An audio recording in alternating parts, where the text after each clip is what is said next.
Hello guys, আজকের ভিডিওতে আমি অরিত্রদার সেই ছোটোবেলার একটা ছবি আঁকছি।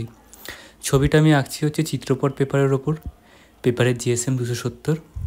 একটা ফুল শিট পেপারের 4 ভাগের 1 ভাগে আমি এই ছবিটা করছি, বলা যেতে পারে A3 সাইজ। আর যেই কালারটা আমি ইউজ করছি সেটা হচ্ছে ক্যামেলের আর্টিস্ট ওয়াটার কালার। ছবিটা করতে আমি টোটাল 5টা কালার ইউজ করেছি: ইয়েলো অকার, ক্রিমসন লেক, স্কারলেট, আল্ট্রামেন ব্লু আর ব্ল্যাক। আর আপনারা যারা আমার কাছে অনলাইনে ক্লাস করতে চান আমাকে ইনবক্সে মেসেজ করতে পারেন, সেখানে আমি আপনাদের সাথে কথা বলে নেব। এই ছবিটা করার জন্য আউটলাইনটা আমি ফ্রি হ্যান্ডেই করেছি। আউটলাইনটা করতে আমার প্রায় 20-25 মিনিট মতো সময় লেগেছিল, আর কালারটা করতে আমার প্রায় 1.5 ঘন্টা মতো সময় লেগেছিল। ছবিটা কালার করার জন্য আমি টোটাল 2টো তুলি ইউজ করছি, একটা 6 নম্বর আর একটা 12 নম্বর সোনাইয়ের তুলি, এই দুটোই। আর এইটা কোন মুভির সিন ছিল আপনারা যদি জেনে থাকেন অবশ্যই আমাকে কমেন্ট করে জানাবেন। আর আপনারা অবশ্যই অরিত্রদার একটা ডায়লগ কমেন্টে দিয়ে যাবেন। আর ভিডিওটা শেষ অবধি দেখে আমাকে অবশ্যই জানাবেন যে আপনাদের এই পেন্টিংটা কেমন লাগলো। আমি ভালো আছি, আপনারা সবাই ভালো থাকবেন। Thanks for watching.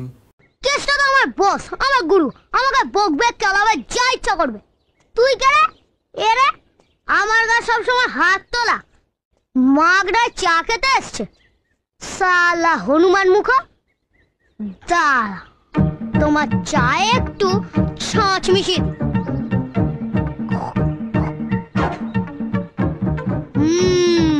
Candy pop, candy jam. বেশি করে চিনি দিয়ে নিয়েছিস তো? আরে হ্যাঁ রে বাবা, এর থেকে যদি বেশি দেয় না তোর রক্তে বিপ্লব হতে পারে। না না না না না না না না না না না না না না